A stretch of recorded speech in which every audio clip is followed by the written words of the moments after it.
do two things real quickly here this morning. One will be the presentation of CARB's brand new Drive Forward initiative, and then I'll take a few minutes to provide an overview. And then we'll launch into our panel discussion with respect to zero-emission fleets, and we're going to be joined by panel members with deep experience in various aspects of the ZEV supply chain, value chain, talking from their backgrounds in this regard. Then we'll open it up for questions, and then we will take a break. So let's launch into this.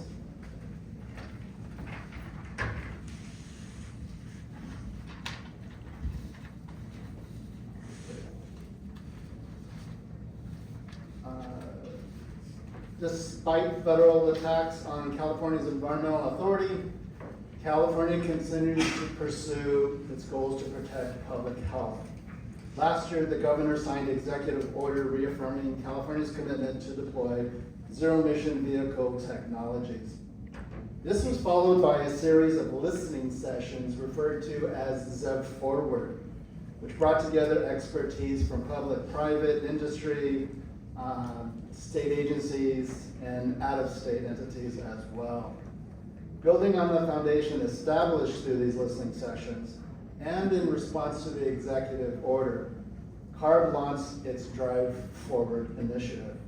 The Drive Forward initiative aims to reduce pollutants, protect public health through the development of both light, medium, and heavy-duty vehicle and fleet regulations, outreach, market support, education, and complementary programs such as the Clean Fleet Connect and California Clean Construction are also part of the Drive Forward initiative. So why is it important we continue to push for new regulations and programs to reduce pollution?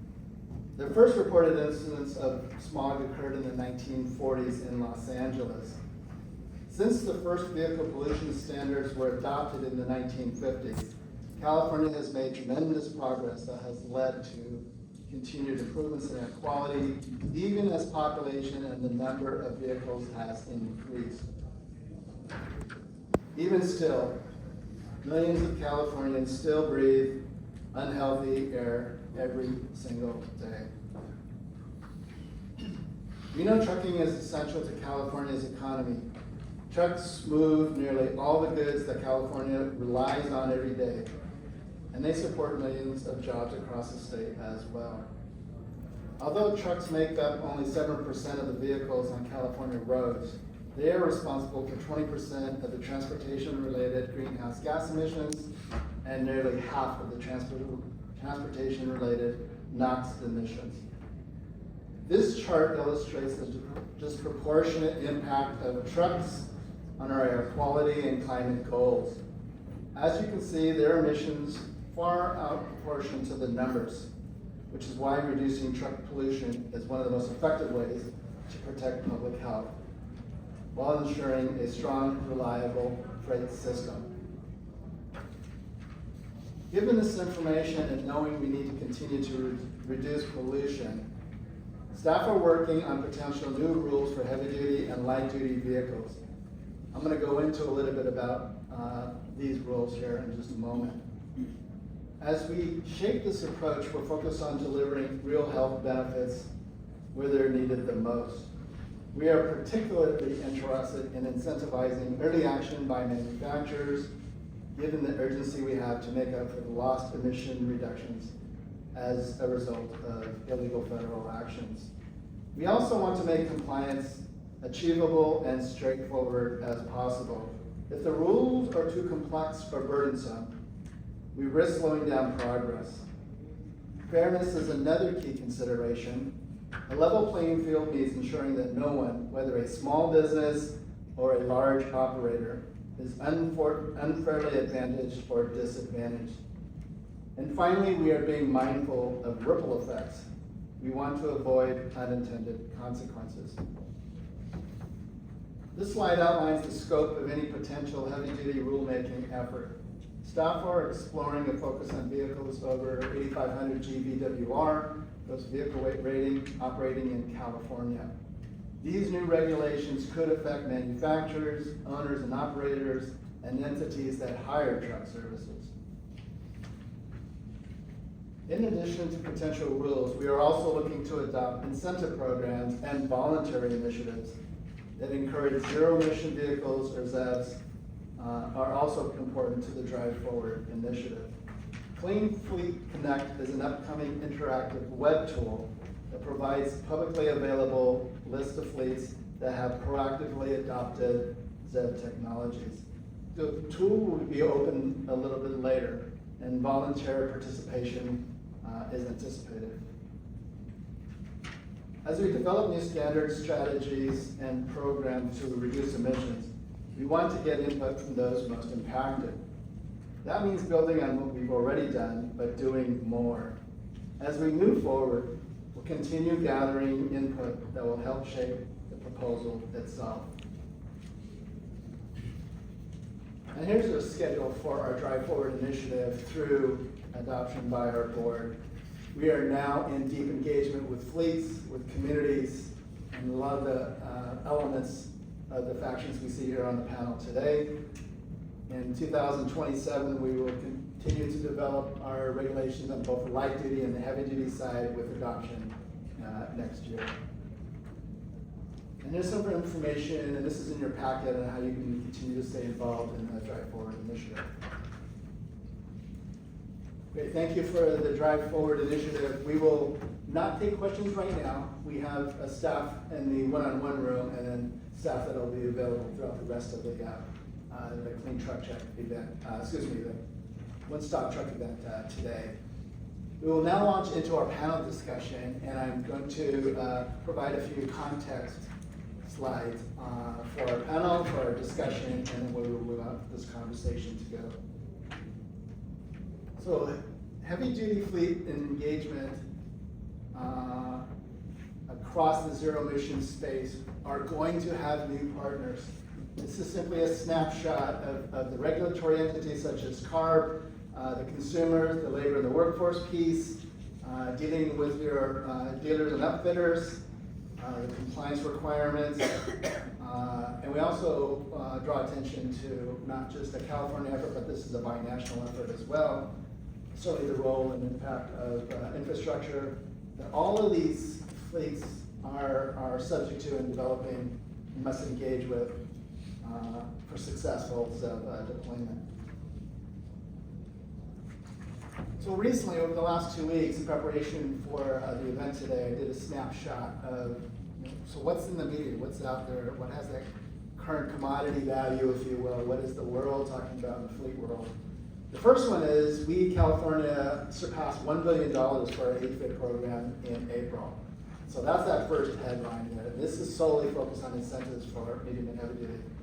Secondly, was the formation of a partnership between New York City and Los Angeles County. This is a bi-coastal effort partnership to advance zero-emission vehicles. And this is in the medium and heavy-duty space. Thirdly, we have the announcement by the International Brotherhood of Electrical Workers, the Center for the Training Trust, and other partners that Christina will be talking about here in a little bit. The announcement by Watt EV to acquire almost 400 Class 8 zero-emission battery electric vehicles as part of a larger Clean Port program in California. And then lastly is this effort by Ford. You know them as an OEM, but they're getting into the battery storage space. So they're making a connection not just with the fleets and zero emission, but they're also connecting to the built environment. So that's really one of the innovations I simply wanted to highlight in the news over the last couple of weeks. So now to our panel. We're very privileged to have representatives across the spectrum of practitioners, businesses, and companies and entities that have committed to this zero emission space. In order, we will hear from Liz Perez. If you would like to begin your introductory remarks and comments. Thank you. Sure. Yeah. I'm just going to dive right into it. So, be honest. How many of you this morning woke up and were excited to learn how to purchase an EV fleet vehicle this morning? Raise your hand. Oh, I got one taker.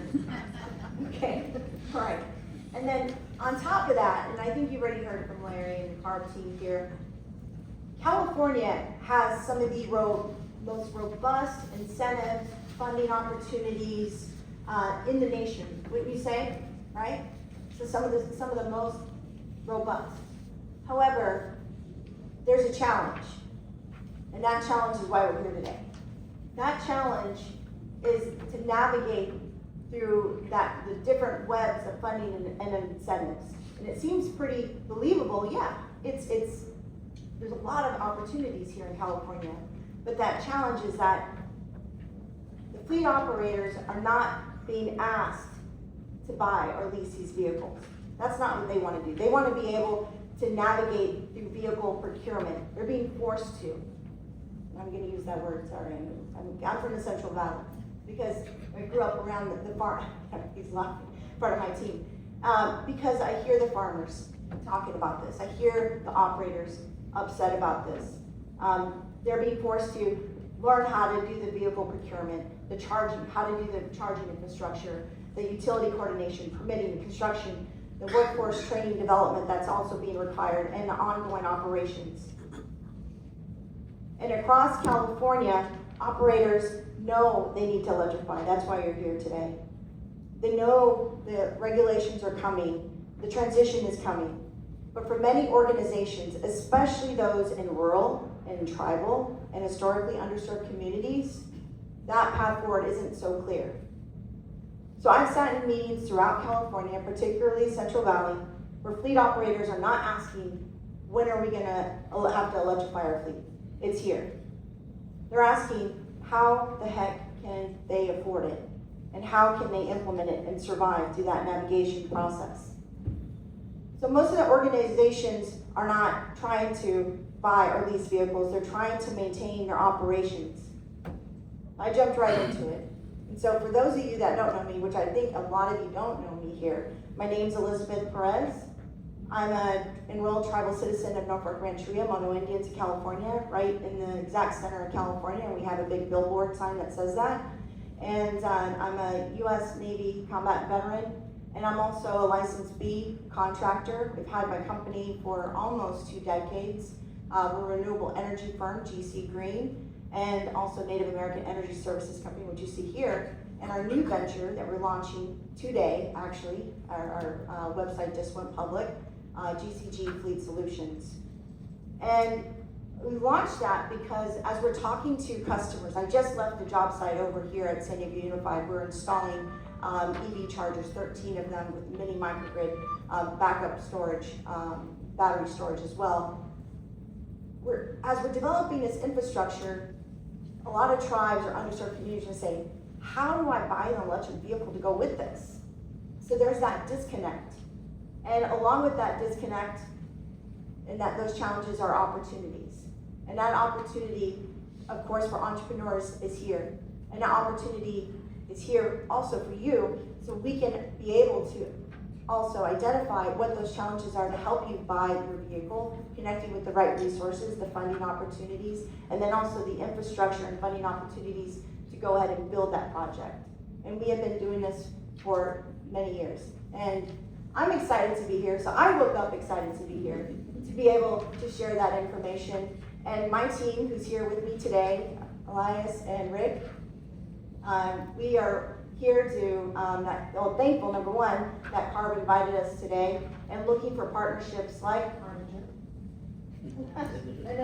yes, of course, and we go union. And we work with a lot of union electrical contractors. And it's important that we establish these relationships and be able to reach out to every one of you and do this as small businesses and help California keep marching forward.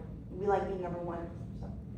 Beautiful, thank you, Liz, appreciate that introduction. Next we would